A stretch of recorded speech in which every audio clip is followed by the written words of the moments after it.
Pergunta 18, irmãos, do Catecismo Maior de Westminster, que vai tratar sobre a doutrina da providência. Nós vamos começar hoje uma parte do conteúdo, provavelmente só concluiremos na próxima semana, mas a pergunta é a seguinte, pergunta 18. Quais são as obras da providência de Deus? Resposta: as obras da providência de Deus são a sua muito santa, sábia e poderosa maneira de preservar e governar todas as suas criaturas e todas as suas ações para a sua própria glória. Então há vários textos que nós temos para tratar sobre isso. Nós vamos tratar sobre esses textos à medida que nós vamos caminhando pela exposição deste tema, desta doutrina, que nós começaremos a tratar hoje e, se Deus permitir, concluiremos na próxima aula da escola dominical. Então, quando nós falamos sobre a providência divina, e aqui seguindo um conteúdo de um pastor, quando nós pensamos acerca dessa doutrina, nós devemos entender que é uma doutrina que é fundamental para a Igreja de Cristo, é algo que é fundamental para a nossa própria fé. Nós falamos sobre a realidade do nosso Deus que criou o mundo. O nosso Deus, ele criou o mundo e tudo o que no mundo há, e ele fez isso pela palavra do seu poder. Foi o Senhor quem criou absolutamente todas as coisas. Então, tendo o Senhor criado o mundo, tendo criado tudo, o mundo e tudo que no mundo há, como Deus, então, ele se relaciona agora com aquilo que ele criou. Como ele agora se relaciona dia após dia com as coisas criadas por ele no princípio. Porque, veja, o Senhor criou e ele não está criando mais. Ele criou todas as coisas e agora o que é que acontece com as coisas criadas por ele? E o que nós entendemos é que, para alguns, o curso do mundo, alguns vão dizer, ele é determinado por leis inflexíveis e impessoais que são inerentes à própria natureza. É um mundo criado que foi lançado por aí sem nenhum legislador, sem nenhum governador por trás dessas leis ou por trás das coisas. Para outros, existe um ser inteligente por trás do universo, mas ele está abaixo dele, o mundo criado, abaixo dele e abaixo do Senhor, desse Deus Criador, qualquer preocupação com as particularidades da vida do homem. Então ele é um Deus que criou e ele não se preocupa com as coisas criadas por ele. Simplesmente isso. Outros ainda veem Deus como o Criador, que fez o mundo da mesma forma que um relojoeiro faz um relógio, mas que então sai de cena deixando o relógio funcionar sozinho. Então alguns vão acreditar que seria algo dessa natureza. O Senhor criou e lançou lá e deixou o mundo seguir, seguir o seu próprio curso, como um relógio passa a funcionar sozinho depois que o seu Criador dá algum tipo de corda. Para outros, os chamados panteístas, que acreditam que Deus é tudo e que tudo é Deus, eles vão imaginar que todos os eventos e movimentos do universo são simplesmente Deus agindo e se desenvolvendo em direção a um futuro que é absolutamente aberto, não determinado. Um destino e um futuro que não foi pré-determinado, pré-ordenado, predestinado por Deus. Contudo, contra estes pontos de vista errados está a Escritura Sagrada. São todos pontos de vista anticristãos que estão contrários à verdade de Deus, como revelado na sua própria palavra. Nós entendemos, irmãos, que aquele que é o nosso Criador, ele é também o nosso provedor, é também o nosso sustentador, é também o nosso governador. E é de fundamental importância manter essa realidade em nossa mente e é de fundamental importância também entendermos a relação estreita e inseparável da criação de Deus e a sua providência. Como disse alguém, Deus não apenas criou o universo, ele o mantém. Ele mantém o universo existindo segundo após segundo. Deus, então, Deus que nós cremos, como revelado na Escritura, é um Deus que provê e governa a sua criação e tudo o que há no mundo de acordo com o seu plano pré-determinado. E isto nós chamamos de providência. É isto que nós chamamos de providência. é um dos meios através do qual Deus executa os seus decretos. Pergunta do breve catecismo: como Deus executa os seus decretos? Deus executa os seus decretos nas obras da criação e da providência. Então é no tempo e no espaço uma manifestação da vontade eterna de Deus sendo conduzida passo a passo hoje em nossa vida. Então, a Escritura realmente trata sobre a realidade de um Deus que mantém todas as coisas. Deus, em Cristo, mantém todas as coisas. Olha, por exemplo, o que diz Colossenses, capítulo 1, verso de número 17. Colossenses, capítulo 1, verso de número 17. A palavra diz assim: Ele é antes de todas as coisas, nele tudo subsiste. Um outro texto, Hebreus capítulo 1, verso 3, vai nos dizer o seguinte, acerca da realidade do governo de Cristo, do governo do nosso Senhor, sobre todas as coisas. A palavra nos diz assim, Hebreus capítulo 1, verso 3. Ele, que é o resplendor da glória e a expressão exata do seu ser, sustentando todas as coisas pela palavra do seu poder, depois de ter feito a purificação dos pecados, assentou-se à direita da majestade nas alturas. Mas olha só, o que é que ele faz? Sustenta todas as coisas pela palavra do seu poder. A Escritura nos diz, o Salmo de número 103, verso 19, vai falar sobre a realidade do reinado do Senhor sobre tudo. Olha o que diz lá o salmista, Salmo 103, verso de número 19. Diz assim a Escritura Sagrada: Nos céus estabeleceu o Senhor o seu trono e o seu reino domina sobre quase tudo. Não, né? O seu reino domina sobre tudo. Por essa razão, então, irmãos, nós podemos, junto a Paulo, estar assegurados como cristãos que o Senhor Deus, que governa absolutamente tudo, em todos os detalhes, como nós veremos à medida que formos caminhando na exposição de hoje e na seguinte, que uma vez que Ele domina sobre tudo, nós podemos estar assegurados de que Ele haverá de providenciar tudo aquilo que nós precisamos, tanto materialmente como espiritualmente, como nos ensina a palavra em Filipenses capítulo 4, verso de número 19. Filipenses capítulo 4, verso 19, a palavra nos diz assim, veja, se Deus governa tudo, podemos estar assegurados do seguinte, e o meu Deus, segundo a sua riqueza em glória, há de suprir em Cristo Jesus cada uma de vossas necessidades. Então, isso é uma doutrina impressionante, a que trata de modo muito maravilhoso e consolador acerca desse governo todo especial desse nosso Deus que é infinitamente bom, santo e justo e que governa tudo. É nas mãos desse Deus infinitamente santo e bom que nós estamos, e se Ele é infinitamente bom, os seus atos em favor dos homens e de todo o seu povo em particular serão demonstrações também da sua bondade paternal para com o homem. Então, na providência, Deus, Ele é aquele que revela a glória de suas perfeições para que possamos louvar. E possamos louvar a Ele porque Ele é.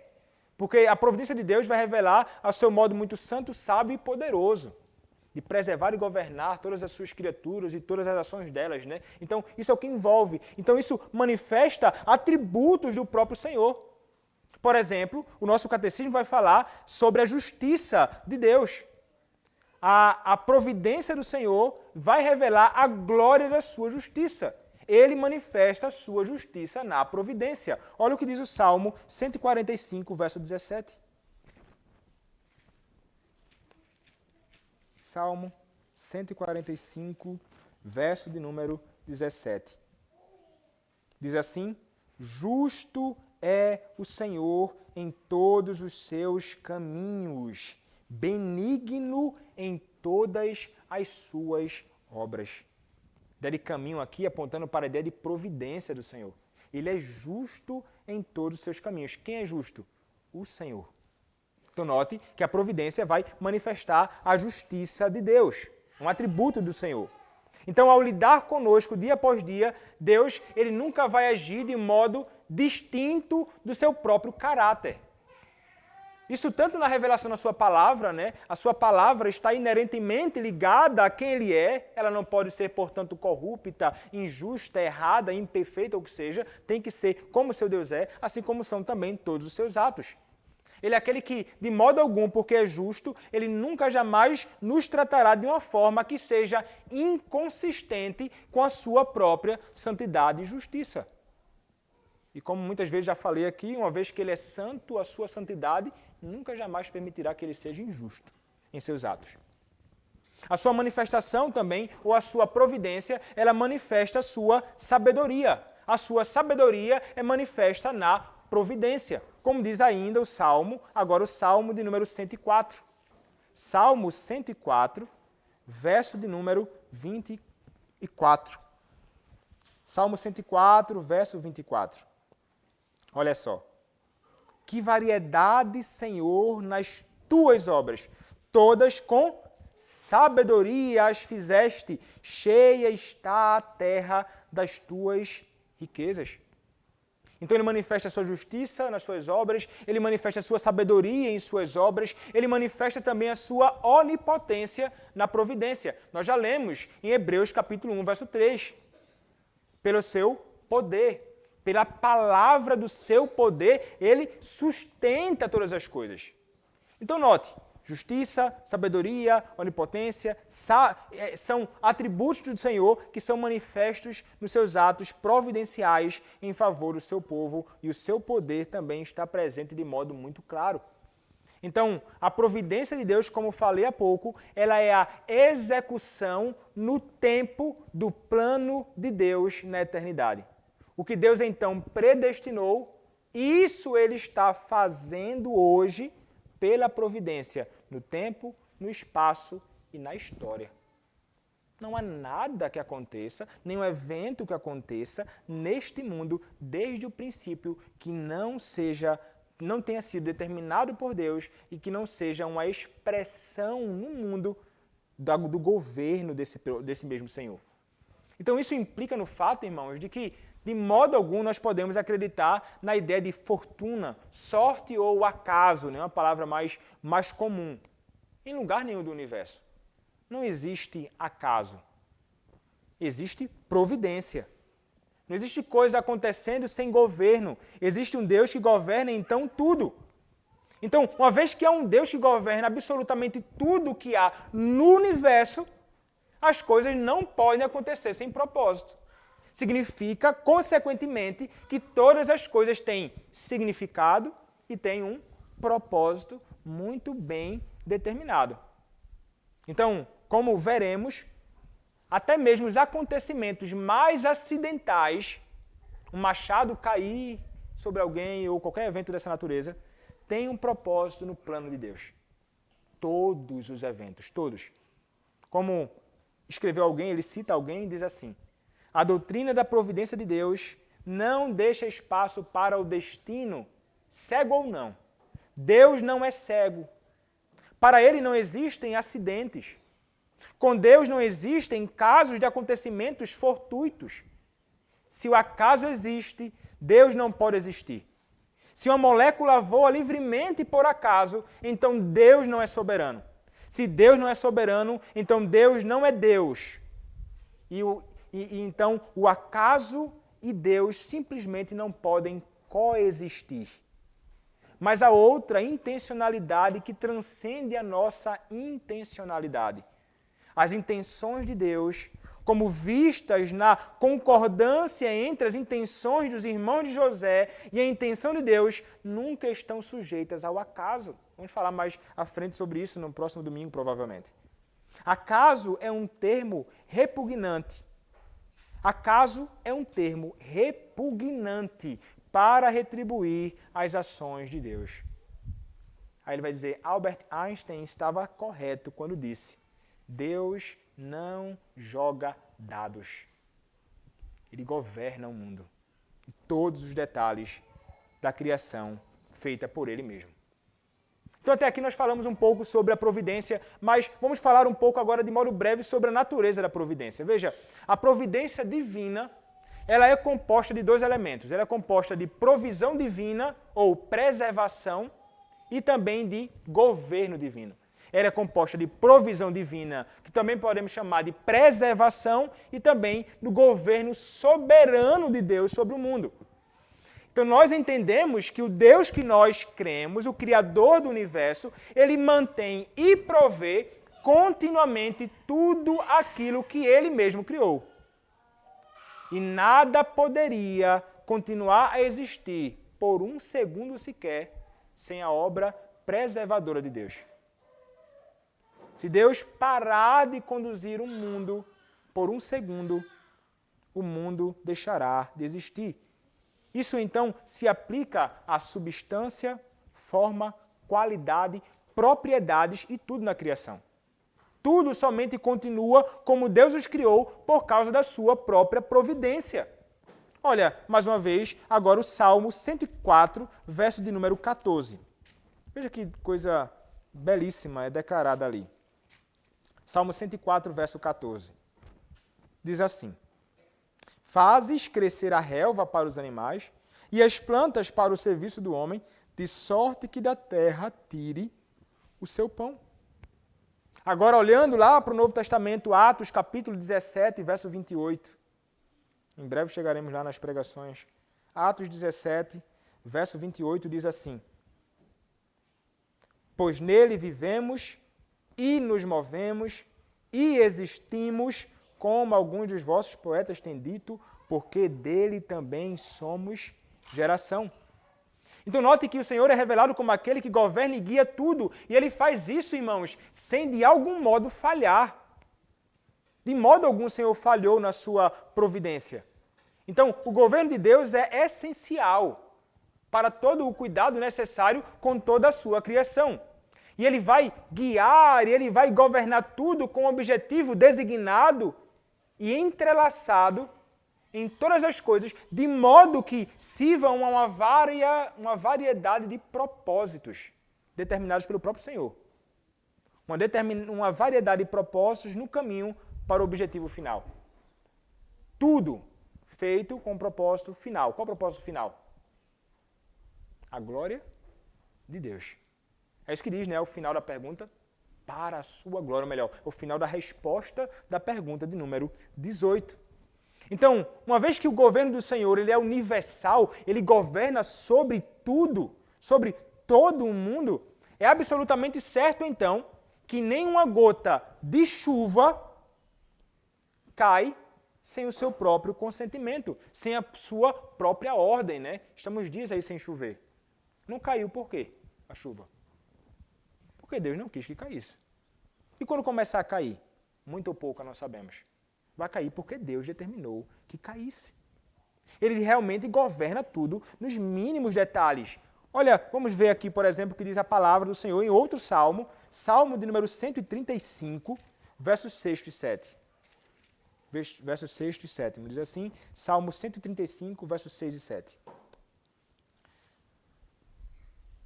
Tudo quanto aprouve ao Senhor ele o fez, nos céus e na terra, no mar e em todos os abismos.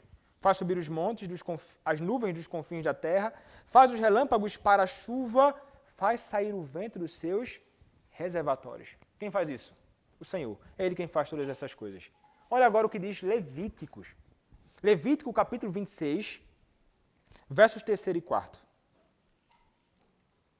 Levíticos, capítulo 26, versos 3º e 4º. Se andardes nos meus estatutos, guardardes os meus mandamentos e os cumprirdes, então, quem? O Senhor diz, eu vos darei as vossas chuvas a seu tempo, e a terra dará a sua messe, e a árvore do campo o seu fruto. Então quem é que vai fazer isso aí? O Senhor vai dar a chuva a seu tempo, a árvore vai frutificar e tudo, porque o Senhor é quem tem cuidado de tudo. E nenhuma das coisas, nos mínimos detalhes, são esquecidas pelo Senhor. para a sua vontade expressa e a sua providência, de modo algum nós podemos conceber a ideia que há algum tipo de espaço para algum tipo de lacuna. Não há nenhum tipo de erro, não há algum tipo de lacuna naquilo que Deus faz com o mundo. Por quê? Porque Ele domina sobre tudo, mais uma vez, como diz o Salmo 103, verso de número 19. Então a sua providência se revela para nós como uma providência que é também específica, né? Bem específica, bem pontual, nos mínimos detalhes que nós podemos imaginar. Ele está preocupado com os mínimos detalhes de toda a sua criação. A gente olha para os céus e contemplamos estrelas, né? As estrelas que nós podemos contemplar, mas elas não estão ali por acaso. Não é isso que nos diz Isaías capítulo 40, verso 26? Olha lá. Isaías capítulo 40, verso de número 26. Isaías 40, 26 diz: Levantai ao alto os olhos e vede quem criou estas coisas. Aquele que faz sair o seu exército de estrelas, todas bem contadas, as quais ele chama pelo nome. Por ser ele grande em força e forte em poder, nenhuma só vem a faltar. Então, note que a criação e o governo de Deus envolve a extensão até mesmo de todo o universo. Ele é aquele que, como diz Josué, capítulo 10, verso 13, ele parou o sol. Já viu alguém fazendo isso por aí? Mas o Senhor fez em sua providência. Ele parou o sol, manifestando o seu poder. Ele fez com que ele se movesse vários graus para trás, como está lá em 1 Reis, capítulo 20, versos 8 até o verso 11. Ele faz com que ela brilhe tanto sobre os bons quanto sobre os maus. O quê? O sol. O Senhor, em sua providência, ele permite que o sol brilhe e tenha os seus efeitos para o ímpio e para o crente. Não é isso que nos diz a palavra? Olha lá o que diz Mateus 5, verso 45. Mateus, capítulo 5, verso 45, no seu chamado e famoso Sermão do Monte, o Senhor diz assim, vou ler a partir do verso 44, Eu, porém, vos digo, amai os vossos inimigos e orai pelos que vos perseguem, para que vos torneis filhos do vosso Pai Celeste. Porque Ele, quem? O Senhor, faz nascer o seu sol sobre maus e bons e vir chuvas sobre os justos e os injustos. Então aí, sobre o campo de milho, soja e lavoura daqueles que são ímpios e também dos crentes. É Deus quem faz com que essas coisas todas aconteçam. Isso inclui também todos os animais. Não é? Como vai dizer o próprio autor, os animais nos dias de Noé foram conduzidos à arca. Ele conduziu todos eles em sua providência, ele alimenta também todos os animais, como alimenta todos os pássaros. Olha aí ainda em Mateus, capítulo 6, verso de número 26. Mateus 6, 26. Observai as aves do céu. Não semeiam, não colhem, nem ajuntam em celeiros, contudo, vosso Pai Celeste as sustenta. Porventura, não valeis vós muito mais do que as aves? Se ele cuida das coisas menores, que dirá de você, que é muito mais importante do que uma ave? Nós, seres humanos, criados à imagem do próprio Deus, e nós, sobretudo, que o conhecemos como nosso Salvador. Ele é aquele que dá comida aos jovens corvos quando eles choram, como diz ali o Salmo 147, verso de número 9. Ele dá vida e fôlego a todos os seres viventes, como nos ensina a palavra, né? Fôlego e vida a todos os seres viventes. É o Senhor realmente quem faz isso. O Salmo 104 fala sobre essa realidade, né? Se ele fechar a respiração, todos morrem. É o Senhor quem faz isso. Mas a palavra do Senhor também pode nos ensinar essa realidade quando ele declara o seguinte. Na sua palavra, o texto que nós já lemos lá em Atos capítulo 17, do Senhor, que Ele faz com que todas as coisas se movam, existam, né? É Ele quem realmente conduz tudo isso de um modo assombrosamente maravilhoso. Então, o governo de Deus, ele inclui todos os objetos, todas as coisas, inanimadas ou não. que são contempladas por nossos olhos e as que não são. Coisas que são grandes e coisas que são realmente minúsculas. Ele é aquele que governa o mar agitado, ele é aquele que governa e conduz os lírios no campo, ele é aquele que governa os cabelos da cabeça de uma pessoa e começa a cair. O Leonardo está rindo ali atrás, não sei porquê. Mas olha, cai o cabelo de um homem, por que cai o cabelo do camarada? Tem várias razões, né?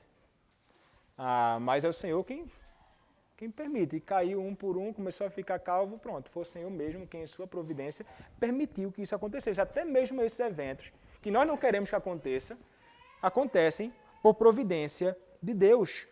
Porque tudo está sob o seu governo. Olha lá o que diz Mateus, mais uma vez, capítulo 8, versos 26 e 27. Mateus, capítulo 8, versos 26 e 27. Perguntou-lhe então Jesus, por que sois tímidos, homens de pequena fé? E levantando-se, repreendeu os ventos e o mar e fez-se grande bonança. Olha o governo sobre a criação. E maravilharam-se os homens, dizendo, quem é este que até os ventos e o mar lhe obedecem? Chuva e vento estão em suas mãos. Números capítulo 11, verso 31 fala sobre isso. Tornados, como ensina lá Jonas capítulo 1, verso 4, foi o Senhor quem enviou aquilo. E como, de modo belo, também retrata o Salmo 107, versos 25 a 29, do Senhor que governa até mesmo sobre essas coisas, né? Que nós imaginamos que é um mal, o maligno provocando e conduzindo isso, mas não. Salmo 107, verso 25 diz assim, pois ele falou e fez levantar o vento tempestuoso, que levou as ondas do mar. Vimos hoje, né, a glória do Senhor conduzindo poderosamente o mar vermelho, abrindo em duas partes. Olha o verso 29, vai dizer assim, fez cessar a tormenta e as ondas se acalmaram. Então, percebe, irmãos, como o governo de Deus, já apresentado em toda a Escritura do Antigo e Novo Testamento, mostra que o Senhor, ele não permite que qualquer coisa esteja fora do seu próprio governo. Então, Deus, ele é aquele que governa providencialmente a humanidade reunida, inclusive como nação. Como Jó vai dizer, lá em Jó capítulo 12, versos 23 a 24.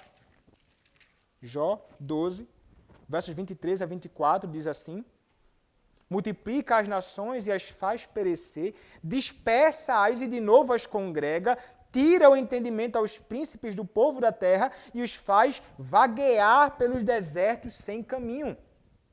E olha o que diz também Daniel, mais à frente. Daniel, capítulo de número 2, verso de número 21. Acho que a referência está... Daniel, capítulo 2, verso 21, diz assim. É ele quem muda o tempo e as estações, remove reis e estabelece reis, ele dá sabedoria aos sábios e entendimento aos inteligentes. Então perceba como o Senhor faz tudo isso.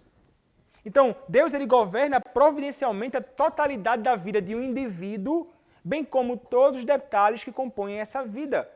Por exemplo, a concepção de uma pessoa, de um bebezinho, é obra da providência do próprio Senhor.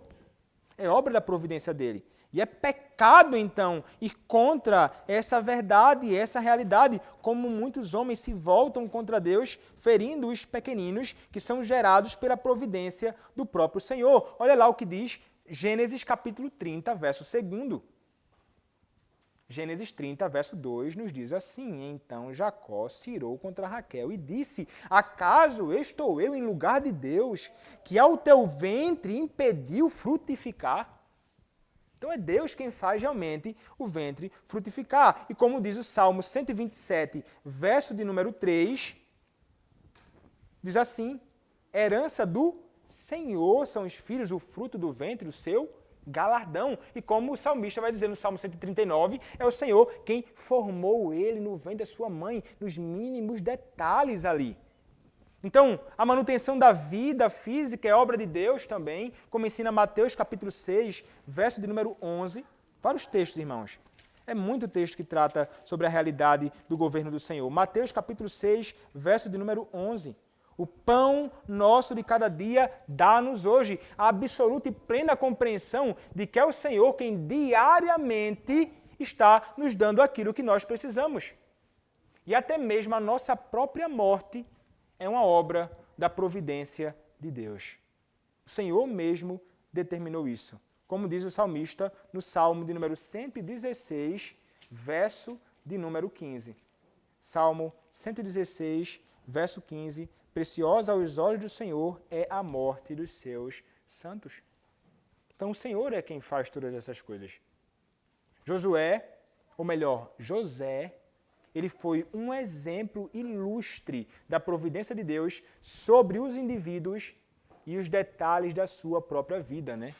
E ele, mesmo tendo experimentado tantas coisas que numa perspectiva horizontal era um caos, ser enganado, ter suas vestes tiradas, ser lançado num poço, ser vendido para outros povos, ser preso, ser acusado de algo que não fez, tantas coisas, tanto mal sofreu, longe durante anos da sua própria família, mas ele entende e declara que o Senhor Deus foi aquele que fez isso na sua própria vida. E Gênesis capítulo 50, então, verso número 20 nos diz, ele consciente do ato providencial do Senhor. Veja que coisa impressionante. Aí então ele diz, vós, na verdade, intentastes o mal contra mim, porém Deus intentou em bem, ou Deus o tornou em bem, para fazer como veres agora que se conserve muita gente em vida. Ele contemplava o ato providencial do Senhor para com ele, mas ele entendia que não se limitava a ele, muita gente foi preservada com vida, o povo do Senhor, a descendência eleita, da qual viria o próprio Cristo. Que é o ato mais especial, mais extraordinário da providência de Deus. O próprio Redentor do mundo. Então vejam, irmãos, como a providência do Senhor, ela envolve das coisas mais simples, que suprem as nossas necessidades materiais, a coisa mais especial, que é a salvação das nossas próprias almas. Quando ele providencia o seu próprio Filho para ser aquele que é o nosso bendito Redentor. Estaríamos, irmãos, muito ruins se o Senhor não providenciasse isso. E no que diz respeito às coisas materiais, à nossa própria vida, como o Gerhardus Voss, comentando o Catecismo Maior, ele faz perguntas e ele diz assim, o que aconteceria a todo o universo criado, inclusive a raça humana, se a obra da providência de Deus fosse retirada ou suspensa por um único minuto? Ele diz, o universo todo e a raça humana deixaria de existir instantaneamente. É a providência de Deus que, a cada momento, sustenta a existência do universo criado. Que coisa impressionante. Estamos aqui, irmãos, ouvindo, cantando, louvando, falando sobre as obras da providência de Deus, e o fato de estarmos aqui assentados, você olhando para mim agora, ouvindo, olhando para o lado, levantando a cabeça, fazendo alguma coisa, é ato da providência do Senhor. É o Senhor governando isso, governando a nossa vida, e isso é por demais maravilhoso. Não é? Aí, isso seria a natureza da providência divina, e é o que o nosso padrão doutrinário também ensina, de modo muito claro, e a gente vai tentar então no próximo domingo seguir tratando sobre isso, respondendo a algumas questões, mas nós devemos entender que essa providência do Senhor ela tem um objetivo. Romanos capítulo 8, versos 29 a 30, revela o objetivo do trato providencial de Deus para com cada um de nós. E o objetivo final do plano e da providência do nosso Deus é que Jesus Cristo seja glorificado como o primogênito entre muitos irmãos. O texto que estou me referindo aqui é Romanos capítulo 8, o texto que nós conhecemos, versículos 29 e 30, quando o apóstolo Paulo ele escreve o seguinte: porquanto aos que de antemão conheceu, também os predestinou para serem conformes à imagem de seu Filho, a fim de que ele seja o primogênito entre muitos irmãos.